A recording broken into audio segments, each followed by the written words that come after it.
కొన్ని సందర్భాల్లో ప్రతిపక్షంలో ఉన్న పార్టీలకి బాయ్కాట్ మంత్రం అనేది చాలా బాగా ఉపయోగపడుతుంది.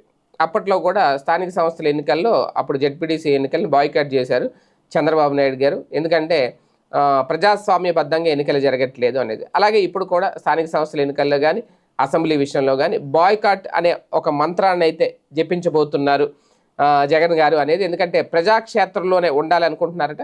అసెంబ్లీకి వెళ్ళే కంటే ప్రజాక్షేత్రంలో ఉండి తన వాణి వినిపించాలి. అసెంబ్లీలోకి వెళ్ళినా ఆయన వాణి ప్రజలకే వినిపిస్తారు. అసెంబ్లీలో టీవీలు చూసే వాళ్ళందరూ జగన్మోహన్ రెడ్డి ఎలా మాట్లాడారు జగన్మోహన్ రెడ్డి అనుకుంటారు అంతే.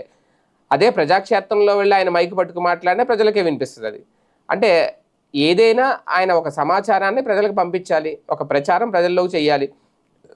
అది అసెంబ్లీలోకి వెళ్ళి చేయాలని రూలే ఉంది.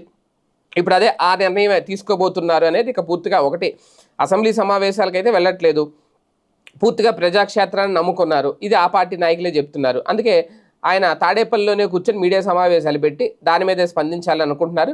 గత 6 నెలల నుంచి అయితే అదే పని చేస్తున్నారు. రైతులకు సంబంధించిన సమస్యలు, విద్యార్థులకు సంబంధించిన సమస్యలు, పేదలకు సంబంధించిన సమస్యలు, ధరల పెరుగుదల, ఉల్లిపాయ రైతుల సమస్యలు, ఇలా అనేక అంశాల మీద మీడియా సమావేశం పెట్టి చర్చించారు, ప్రశ్నించారు.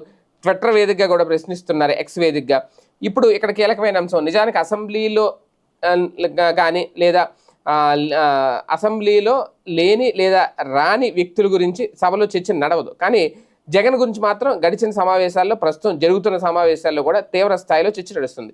అంటే దీన్ని బట్టి జగన్ సభకు వెళ్ళినా వెళ్ళకపోయినా ఇంటి దగ్గర నుంచి నిర్వహిస్తున్న కార్యక్రమాలు తీవ్ర ప్రభావం అయితే చూపిస్తున్నాయి కదా అనేది వీళ్ళ వెర్షన్.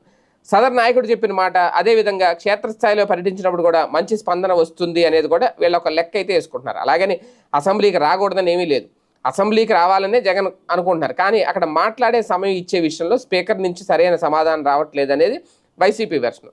అది రాదు కూడా.